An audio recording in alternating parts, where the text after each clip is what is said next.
Hello, here we are with an unboxing of the Sony Xperia Z1 Compact, the latest device to be added to the Xperia Z line of handsets from Sony. So as the name implies, it's a smaller version of the Xperia Z1. Now we're unboxing the white coloured variant here. The model number is also known as the D5503 and they come in a variety of colours, which we can see on the back here. We've got pink, white, lime, black. The lime does look a little bit yellowish in certain lights. So we've got a 20.7 megapixel camera, Sony Xperia RS mobile technology, Bions for mobile, triluminous display, X-Reality mobile, 2.2 gigahertz quad-core processor, 4.3-inch touchscreen display, an IP rating, Wi-Fi, Android, you get the picture. So let's lift the lid off the box here and show you what you get. So there's the device, which we'll come back to in just a moment. We also have included a screen protector with screen cleaning cloth and applicator card.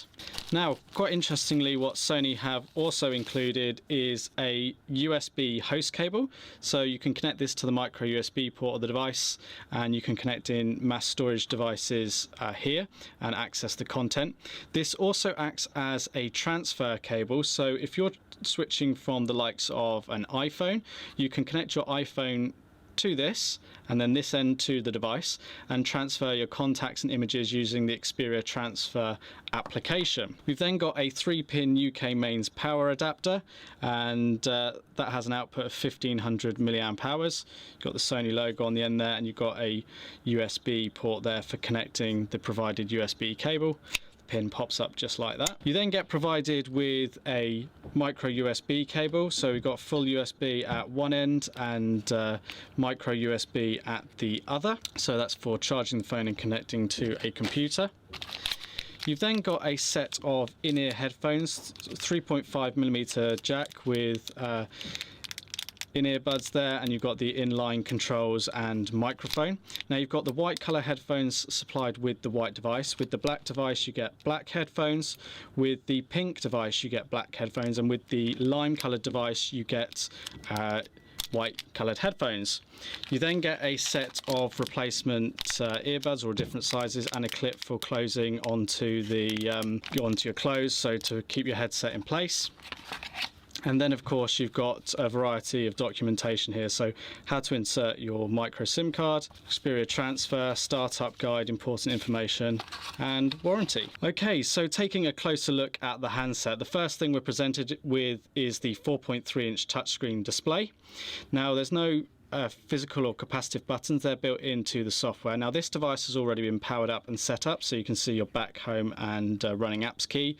You've got your front facing camera here, so that records in 1080p. It's a 2 megapixel camera. You've got your earpiece up here and behind that sits the notification light, which flashes for calls and text messages and when it's charging. If we look on the bottom of the device, we've then got the speaker, which is quite loud, but it's potentially easily muffled when you hold the device in landscape mode. We've got the silver bezeling around the edge here on the white coloured unit. We've got two little holes here on the corners. That's for the lanyard attachment, so you can feed a lanyard through. On the right hand side of the device we've got the dedicated camera button, which is a nice little feature there. We've got the volume key up and down, and then we've got the omni-balance designed power button. On the top of the device we've got the 3.5mm headphone jack. Now that is water resistant, there's no covers over that, so you can submerge this device to a depth of 1.5 meters for up to 30 minutes in fresh water. Now on the left hand side of the device you've got various ports and covers. At the top here you've got the micro USB port for charging. You've got the USB connectivity there for USB hosting. You've got video out with MHL. Quite a lot that you can do through the micro USB port there. You've then got the micro SD memory card slot. So the device has got 16 gig of internal storage, but you can expand this with a memory card up to 64 gig in capacity there. And those covers go across that. Little interesting note is that's got the micro SD sort of name on it, but this cover hasn't. You've then got here the magnetic charging dock, and you use this with the Sony DK32 accessory for charging your phone without the need to connect a physical cable. And then lastly you've got the cover over the micro SIM card slot there, which you pop in. On the back of the device, we've got the 20.7 megapixel camera with LED flash. It's got Sony G lens. There you've got NFC built into this device. Now the front and back of the unit are glass. They're toughened glass, so they're designed to be scratch resistant and live up to the rigors of everyday life. But you know, being glass, they are still vulnerable, but the Sony Xperia Z range has stood the test of time, and only very few people have actually damaged the screens on that. So you've got a fairly standard setup on the device in terms of the interface. You've got some customization by Sony here. It's not as heavy as Samsung's TouchWiz, but it's not stock Android. You can go in and change all your different themes. And then we've got lots of apps here. Now I've got some of my personal applications on here as well, but you get the standard Google suite. But in addition to that, Sony put things like Music Unlimited on here. They also include their Xperia Lounge, Xperia Privilege, their Walkman app. You get TV Side View, which is brings up information about TV programs and allows you to control your Sony television. You get Track ID for TV and for songs there. You've got Xperia Care Support. You've got Social Life News, which is like a news feed. You've got Sony's Social Live, which allows you to broadcast live video to Facebook. So there's lots of little additions they put on the device out of the box. And then you've got the menu system here where you can control how your app tray actually looks. You can scroll down here.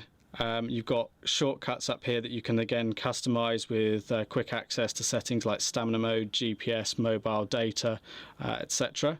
If we go into the settings, you've got the standard sort of affair. Xperia connectivity, so you can connect up a DualShock wire attached. You've got all your usual sort of configuration options. Under the display you do have glove mode, so you can use gloves with this device, which is quite nice if you're in a cold climate. You can also control the white balance of the screen.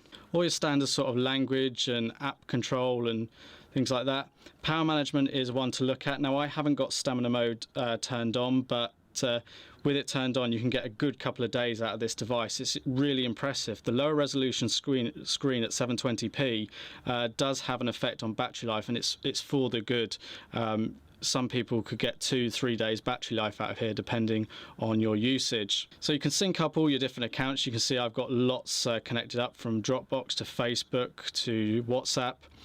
And then you can see here some information, you know, Android 4.3 out of the box to get you up and running. So that's kind of it, I suppose. I should just mention that it has a 24-month warranty, weighs in at 137 grams, and the battery's 2,300 milliamp hours in comparison to the 3,000 milliamp hour battery of the original Sony Xperia Z1, on which this is actually based. You've got 4G on here and 3G connectivity, so you've got everything you really need. We have done a review already. We had a sample device before we had the final box contents, so check out our YouTube channel, youtube.com/Clove Technology, for the full review. But until next time, thanks for watching.